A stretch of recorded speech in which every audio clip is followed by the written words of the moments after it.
Pendapat gue soal penyerangan Moskow. Yap, senggak salah dengar Sobat Alfa, baru-baru ini ada teror yang terjadi di sebelah kota Moskow, lebih tepatnya di gedung Chorus City. Penyerangannya emang cukup brutal.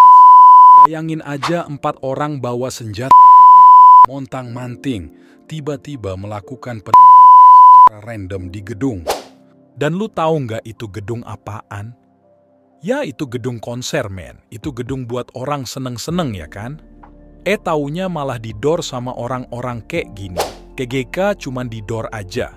Mereka juga sempet ngebakarin gedung itu sampai hangus bejir. Akhirnya mereka ini setelah melakukan penyerangan tersebut dengan enaknya kabur ke arah Ukraina. Ya kali baru ngedor orang. Nggak cuman satu nih ya, tapi ratusan bro.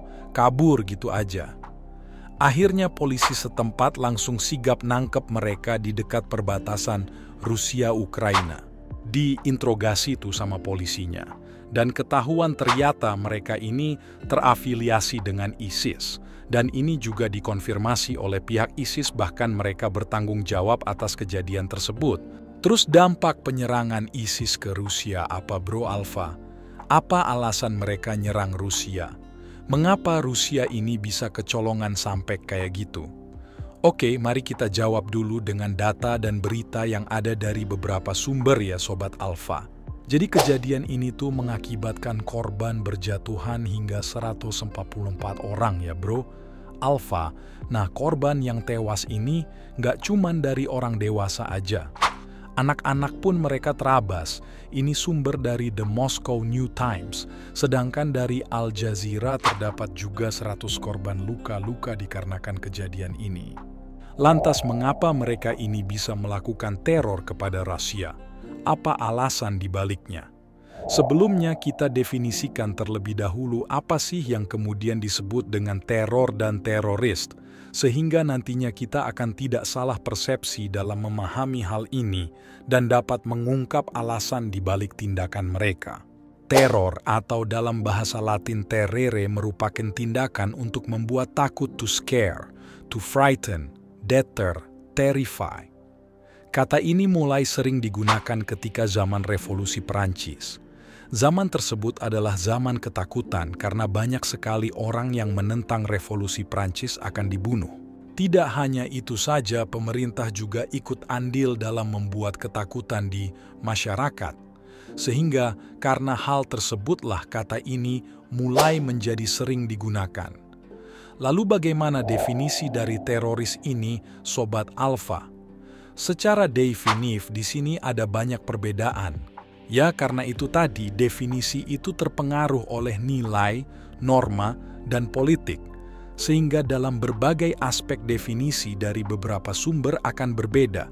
Namun di sini tenang saja karena Alfa akan mencoba menjelaskan definitifnya agar dapat dipahami.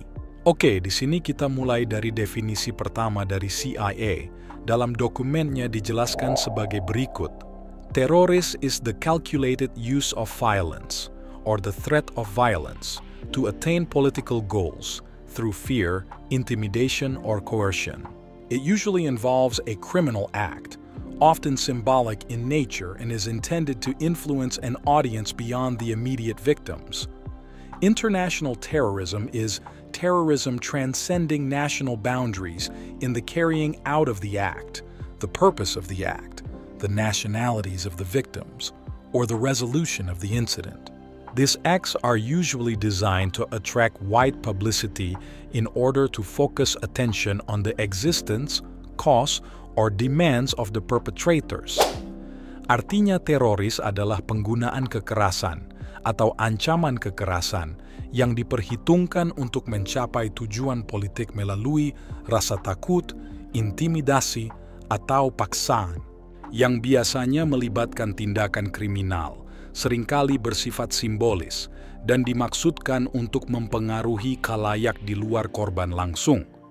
Terorisme internasional adalah terorisme yang melampaui batas-batas negara dalam pelaksanaan tindakan, tujuan tindakan, kebangsaan korban, atau penyelesaian insiden. Kemudian, melansir dari Britannica mendefinisikan teroris sebagai berikut. Terrorism, the calculated use of violence to create a general climate of fear in a population and thereby to bring about a particular political objective. Terrorism has been practiced by political organizations with both rightist and leftist objectives, by nationalistic and religious groups, by revolutionaries, and even by state institutions such as armies, intelligence services, and police. Terorisme adalah penggunaan kekerasan yang diperhitungkan agar dapat menciptakan ketakutan umum masyarakat, sehingga dapat mencapai tujuan politik tertentu, yang mana dalam praktiknya terorisme telah dipraktikkan oleh organisasi politik dengan tujuan sayap kanan dan sayap kiri, oleh kelompok nasionalis dan religius, oleh kaum revolusioner, dan bahkan oleh institusi negara seperti tentara, badan intelijen, dan polisi.